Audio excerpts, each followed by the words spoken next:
Canadian Football Perspective is proudly presented by our good friends over at Fox 40, introducing the new generation of electronic whistles, brought to you by Fox 40. The new rechargeable Fox 40 electronic whistle produces 120 decibels of software-defined sound power with the push of a single button. You can pre-order yours today at fox40shop.com. That's fox40shop.com. And don't forget, they've given you a great offer here through Canadian Football Perspective. You can take 15% off your entire order with the code CFP15. Again, fox40shop.com. Use the promo code CFP15.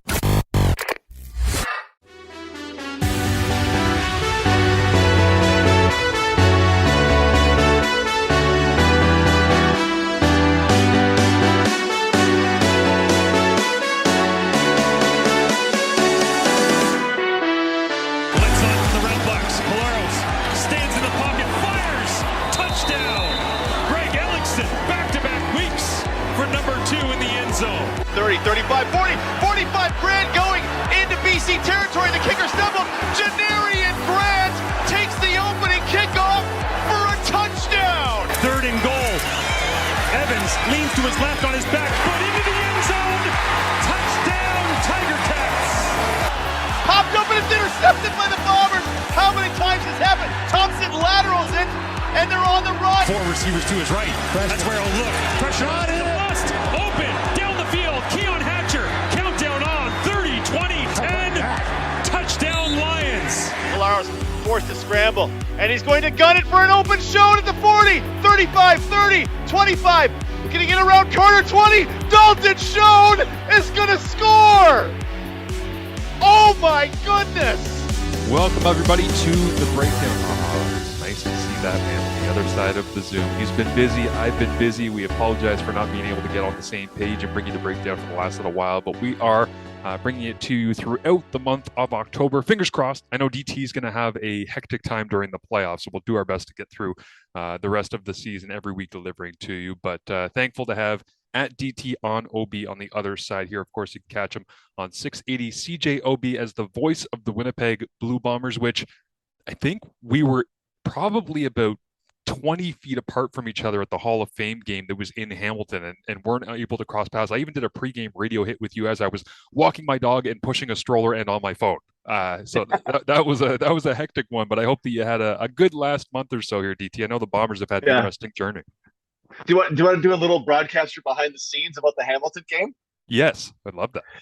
So the booth that the visitors get in Hamilton, you had the home booth for a while, which I assume is in a better location. The visitor booth in Hamilton is on about the 8-yard line, which not ideal to start with. But we went in there and it's not set up as a radio booth. It's like it has some other base design. So it doesn't have a phone jack, and there were certain other problems. We had our setup, which we would just connect, a little Ethernet jack, boom, plug it in, we're good to go. None of the Ethernet jacks worked, and our tech, got there an hour ahead of time and went, "Wait a minute, this isn't working. What's happening here?" Tried to bridge a computer to it, that didn't work. Had to phone the overlord of tech at Tim Hortons Field to come and fix it. Problem was, the broadcast was about to start, and 15 minutes, 10 minutes, I thought, we're going to start doing the pregame show on our phones. So I take Doug Brown's phone. I'm like, "Doug, let me just download this app for you." I have the app on my phone, and we started doing it on 2 telephones. And then You actually had to. Yeah, we absolutely did. It was on tie line on 2 different phones. I walked down the hall to go to a different room. So Doug and I were each talking to our phones. And then eventually Doug, Ed Tate, the longtime sports writer, now Winnipeg Blue Bombers employee, and I, 3 of us just standing in the hallway, passing a phone back and forth for the first 45 minutes of the pregame show while they nailed down the tech and while they figured out what was wrong with the Ethernet jacks. It was incredible. People were walking by like, "Hey, what's happening?" Like, "Just doing a pregame show live on the radio." That's amazing. You know what? That is so much fun because radio should be social. Like, my favorite memories of doing AM sports radio is being in a public place and just like, hey, you want to come sit down for it? Like, it's the idea of like Radio Row, right? Where you're just kind of Yep. there and it's like people are coming and going, it's free flowing. Those are the shows that fly by the fastest. I always found is when you are around people, and it was just great conversations all around, which you and Ed and Doug always have regardless. But yeah, being able to do that under those circumstances is not easy. First of all, I can't believe you had to do that. Second of all, 45 minutes is a long time when you're doing it that way. And that, like, you already have a long day with that pregame and broadcast of the game and then postgame, and adding to the stress of that, I do feel for you, because I don't think people realize, and it might sound like we're whining, but unless you have hosted a broadcast that is that long, you don't understand how much it drains you to have to go outside of your usual norms, that you're just like, strap the headset on my head and let's get to work and we can do this. And then when you change the whole dynamic, it's like mentally, it's just like jumping through another level of hoops, right? Yep. Yeah, I always find when I approach the day, I'm like, man, game's over. I'm going to grab a bite to eat. I'm going to rip home and I'm going to start doing this and that and this. And by the time, like, 3 hours of the game and an hour of the post game after 2 of the pregame, so Drained. 6 hours, absolutely drained. Yeah. There's no chance I'm going back to chart the Red Blacks Alouettes game because it's out of you, right? Because I mean, especially if it's an interesting game. Actually, honestly, it's probably in any game, even if you were calling the Elks, our friends in Edmonton call that Elks Montreal game, which had to be the biggest letdown. Like, you're riding with them, and man, they're on the 5-yard line. This is going to be great. Oh, it's a 105-yard pick six, and now all the energy leaves my body. Yeah. So I don't have that, right, with the Bombers being 13-2, and mashing they played the Riders this past week, mashing the Riders this past week. But you're up and you're around and you're inquisitive and then by the end you're like, oh, okay, we've talked about everything and now I'm going to go into sleep mode. Yeah, 100%. I'll throw this out as well, because everybody who's worked in AM Sports Radio has like horror stories and all of that. There's 2 that came to mind for me when you were telling your story. One is Tim Hortons Field is notorious for having a terrible setup, whether it be technology or whatever. Like, that building is not brand new, but it's fairly modern and it should have everything that we need. And there's constantly problems, including in the home booth, in which we had a problem where randomly throughout game broadcasts, we would get blasted with about 120 decibels worth of static once a quarter. And nobody could explain it. And it would happen. And Coach John Salavanis or Mike Moriali, myself, we would all rip our headsets off in pain and then put our headsets back on. And you never knew when it was coming. It was random. They investigated the line, everything else. I don't understand radio technology. I'm just a stupid person who likes talking football and straps a microphone in my face and goes. But we talked to everybody that was a tech and they're like, we don't know, man. So we had to, like, I guess, rip all the wiring out, put all new stuff in ahead of the next season. But that was tough. Similarly, I called a Chad Owens touchdown. That's a throwback. For the Ticats on phone at Tim Hortons Field because our technology just crapped out, which made for great content for the morning radio show because we were laughing at it. But the one that jumps out to me in terms of the stress of not knowing whether or not you're going to begin your pregame show or your broadcast on time because of where you are.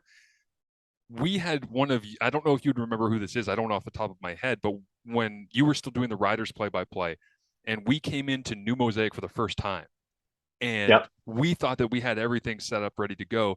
And you guys had some like futuristic space age technology that was incredible and clear, but we didn't have the right setup at our station to be able to connect to it because we were like outdated.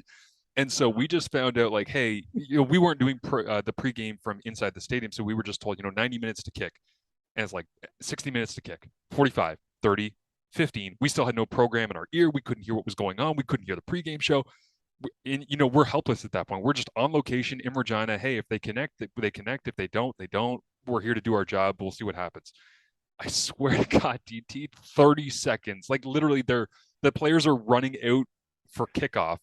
And all of a sudden, boom, I hear commercials in my headset. And I look at Coach Sal and I'm like, yeah, we're good. Let's do this. And then it's like, the commercial ends and I just hear in my ear from back in studio, or I got a text, maybe it was like, you're good. And then I was like, welcome to Mosaic, everybody, Marshall Ferguson, John Sal. And we just like off and running with the broadcast. Nobody ever knew. But in the booth, we went from like feeling as though we were on the face of Mars all alone and so out of place and like, why did we fly here if we can't Yeah. connect? Into like mentally ramp up. Okay, it's go time now. Let's begin. So that stuff does happen. It's a little crazy, but we'll move forward here. I know Amazing. The Bombers broadcasts have been a lot of fun for you, specifically against the Saskatchewan Roughriders, because I was going through the month of September, and for some reason I had not pieced together, maybe because I haven't called a game in a month, but I had not realized Nick Demski had 6 touchdowns in the month of September. Zach Collaros against the Saskatchewan Roughriders had 10 touchdowns, no interceptions. Like it wasn't it wasn't perfect, right? There were moments in games, if you really want to chip them apart, break them down, and be like, well, they didn't look good in this quarter, or Zach made a bad throw here that could have been intercepted, whatever. But you look at the big picture, man.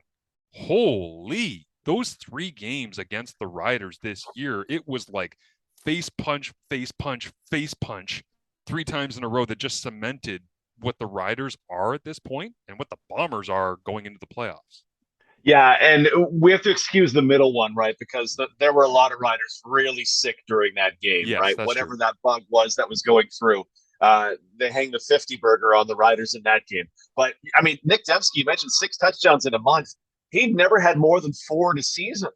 But, right? And so he is absolutely flying.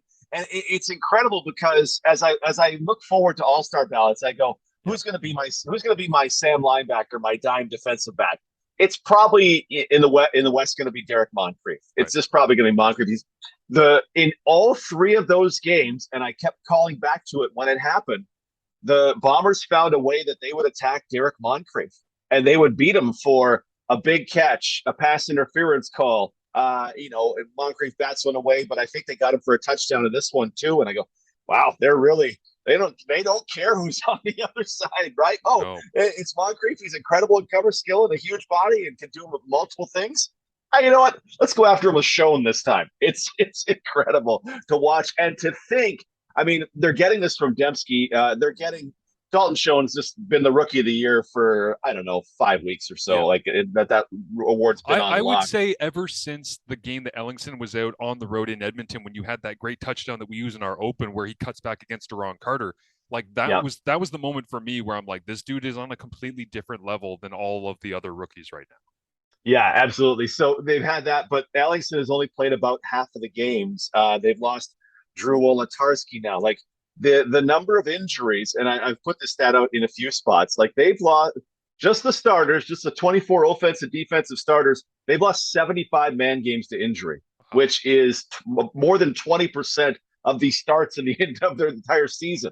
It's amazing what they've been able to do at defensive back, at receiver. I mean, it's been incredible. So yeah, that Demski is going off, and as Zach Collaros said, he's the best deep ball tracker in the Canadian Football League. That one straight over the top. Yeah. That any of us who played any kind of football remember how much fun the one straight over the top was.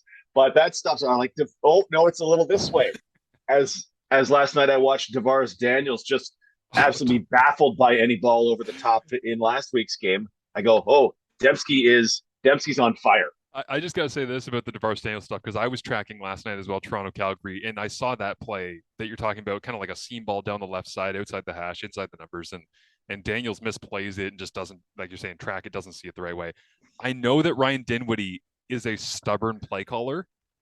I didn't realize he was so stubborn that on basically the next offensive play when they got back onto the field, he's like, yo, run that shit again. That's open. Like, he's basically just like, I schemed you open. Why are you not catching? Like, Mac, put it where you did last time. DeVaris, go make a goddamn play. And he calls it again, and it's almost the exact same thing that happens over the top. I was like, oh, man, that's when you know you've had a bad day. Yeah, I wish I just wrote a note to myself to go back and check.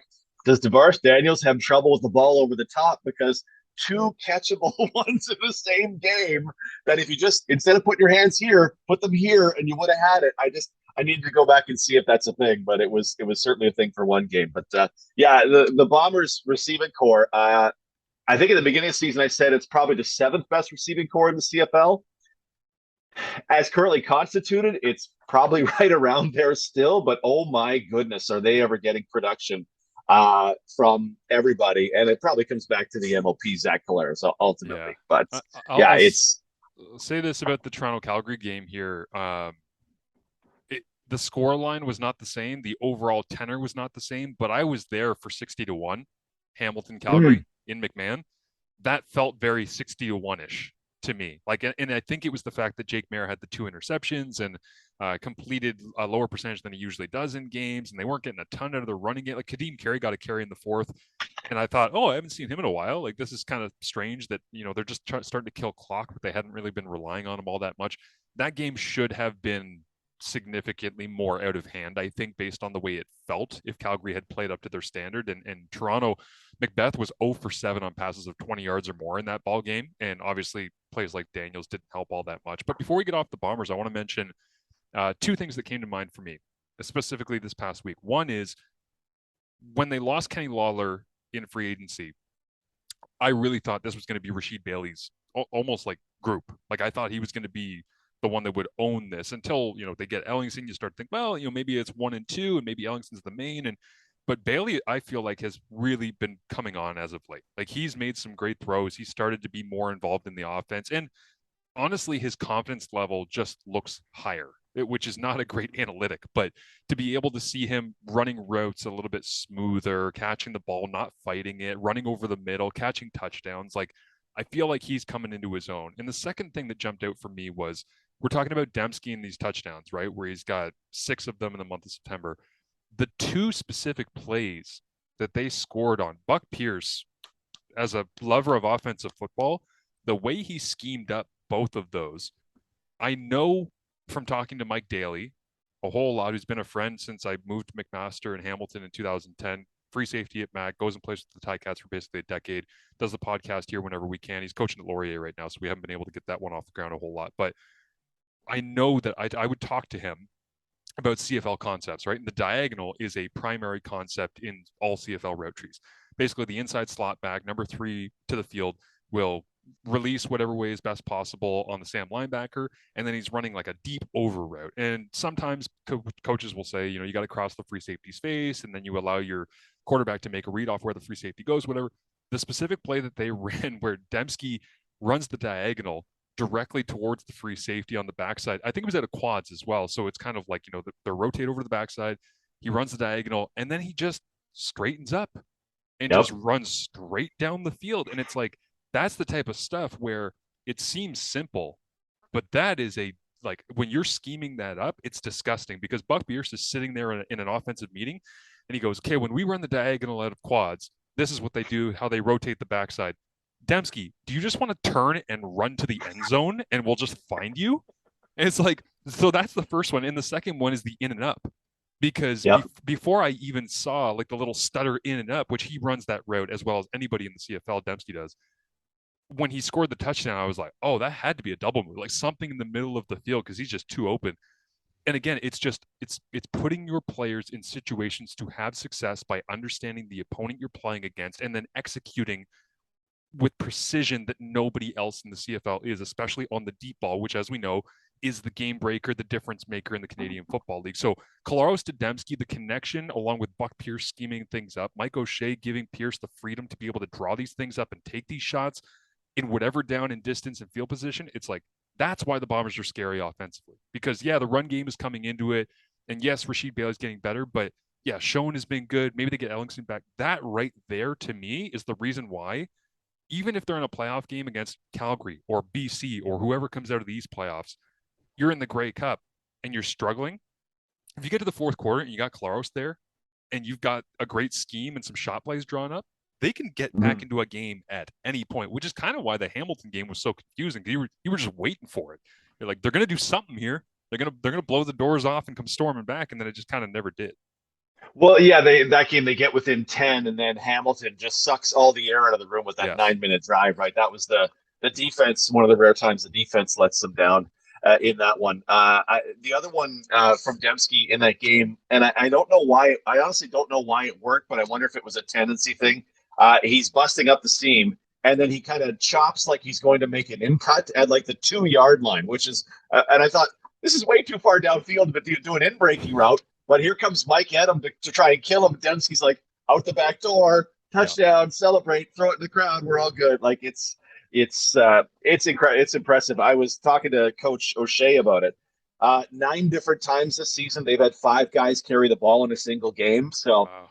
Brady Oliveira is the every down back, but here's Greg McCrae or Rasheed Bailey or Dalton Schoen or Greg Ellingson or somebody's doing jet sweeps and they've in the last few weeks incorporated other plays for Demski where he's a receiver and it's technically a pass play, but he's the 3 strong and he just kind of comes inside and they just pop the ball, just a little pop, and he takes it up the middle like it's a zone run play, and you go, all right, well that's there too. And Demski hits that. Doug Brown was just marveling how Demski hits that jet sweep as well. Yeah. Like he'll take it outside, he'll turn it right upfield, whatever's available. And man, that guy is fast. Like he hits the line of scrimmage doing 100 miles an hour, and all of a sudden here's 15 free yards on a run play. That we've talked about this on broadcast. There's no player in the Canadian Football League that's used the way Nick Demski is. Yeah. Hamilton tries to do it with Tim White, Braylon Addison, sort of. They'll run it from slot, they'll run it from running back, that part. But Demski has in his career 50 carries from running back, a ton of carries from the slot. He's generally a short targeted receiver. 3/4 of his targets are under 10 yards downfield, but he also is with the absolute elite in big plays. Yep. So most of it's concentrated near the line of scrimmage. He's with the Darrell Walkers as far as making 50-plus yard catches. It's incredible, and he's Canadian, and we're in a nice era for Canadian receivers, right? Between him and Gittins Mittens and Schaffenbake in Saskatchewan, like we're in a real impressive era, and coaches are letting Canadian receivers do a lot of stuff. The right Canadian receiver, has to be said, do a lot of stuff right now. Yeah, no doubt. And I would add to that conversation of the way that people are being used, like obviously Keen Schaefer-Baker's being used in some unique ways in Saskatchewan, whether it be the running back, the jet sweep stuff. Tyson Philpott in Montreal is quickly growing. Yes. He's quickly growing into what they want that to become. So it is exciting. I have been hammering our TSN producers that every single time we possibly can get that board up on a national broadcast of leading Canadian receivers, and you're there where it's like Bahar and Gittins and Schaefer-Baker, and you start putting all those names up there. I'm like, make these guys household names. Like, we've got the players for them to be household. Let's just keep putting and extend it from top 5 to top 10. Like, because we have 10 high quality receivers that are across the Canadian Football League that are in this spot right now. So before we get out of here, we got just a couple of minutes left, but I do want to ask you, not an easy question to answer in 5 minutes or less, but something I've been interested in. Did a SportsCenter piece on it this week, wrote an article on CFL.ca on it last week, but I wanted your take on it. The Edmonton Elks have found new and interesting ways to continue their home losing streak. They have re-signed their quarterback going forward, who you and I both have just been, I don't know if the right word is enamored, confused. He has been a difficult analysis. And they re-sign him going into next year for a team that I don't know who the hell is going to be back in Edmonton next year based on the way things have gone and who's at the helm of that organization. This is the question.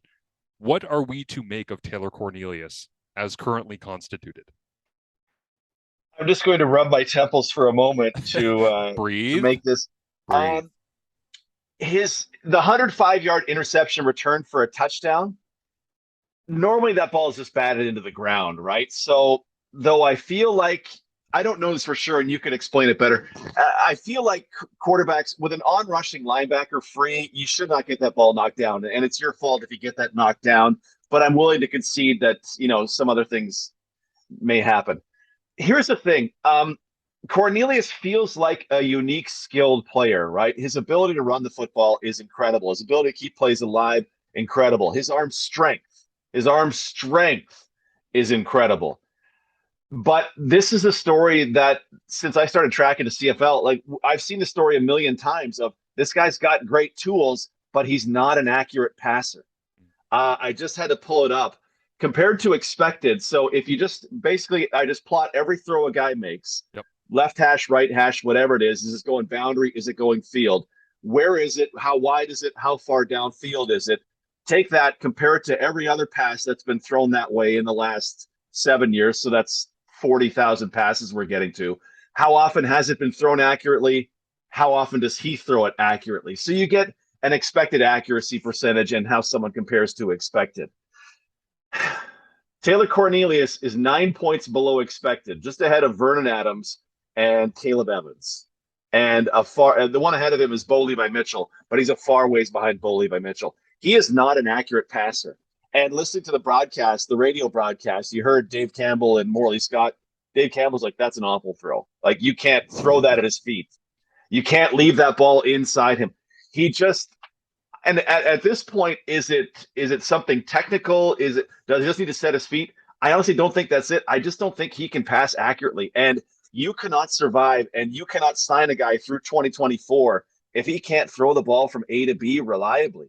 He can hammer deep outs to Mike Jones, and he can lay off. The pass you highlighted on Twitter at TSN_Marsh goes 45 yards back across the grain. That's insane. That's insane. But that was one of his 9 accurate passes in the game, right? And you just can't survive in the Canadian Football League, probably any football, honestly, if you can't pass the ball accurately. And there's nothing in his 300 attempts this season that says this guy can be an accurate passer. So I get why you'd fall in love with him, but I get why he's going to break your heart too. Yeah, I think that's the perfect way to summarize his game right there at the end, is because I keep having people say, like, you see the progress, don't you? And I'm like, I see flashes of it. I see, but like in very, very small, like rolling to his right in Calgary where he throws a rope to the back of the end zone to Jalen Marshall where he's getting chased by Cam Judge. I'm like, oh, damn. That's a play. Like, that's unique. But to your point, like you mentioned arm strength and you went arm strength. Like, he's strong. He's got, you know how many balls he underthrows on deep balls? It's like that dude misses short because he doesn't just let it fly. And I do see, using the legs, I think his scramble percentage this year is 8% compared to 3.7% in 2021 when I crunched it the other day. So he's taking off and running almost twice the amount because maybe he's more comfortable, where he's throwing the football, a little bit more heavy in the check down zone, short middle between the hashes. That tells me that maybe he's becoming more patient. Maybe he's not trying to force it into smaller windows. Like, all of that stuff is good, but the end result in the CFL is just like we talk about the deep ball and Demski and the double moves and the scheming. You can play yourself into games like that. You can play yourself out of games really quickly with 1 or 2 big mistakes. And the thing that was concerning for me this past week is against Montreal. He makes that, the Beverett picks it off, takes it back to the house. Afterwards, he came back. There was like 3 straight interceptable passes. Yes. That's concerning for me because that goes to show, like, in 2021, that dude was climbing uphill against just a pile of sludge and he could never get right. And he was surrounded by just a disaster. The offense was all off. The receivers weren't running the right routes a lot of the time, but he was inaccurate in that moment as well. This year, it's like, okay, a little bit better organized, feel as though he's got some better surroundings. And yet there's still moments where you're just like, the confidence dies. Like, Paul Appleese just got let go because Sean Burke said there might have been a loss of confidence in the room. I don't know if Taylor Cornelius inspires a room. I think he's a decent quarterback. I think he can chuck it deep. I think he's got a big body that looks like a pro quarterback. I don't know if he inspires confidence as much as half the guys in this league do better. Yeah, I'm with you. And I just visualized all those passes you were talking about. Like, oh boy. Yeah. Because, Chris, they're building weapons there, right?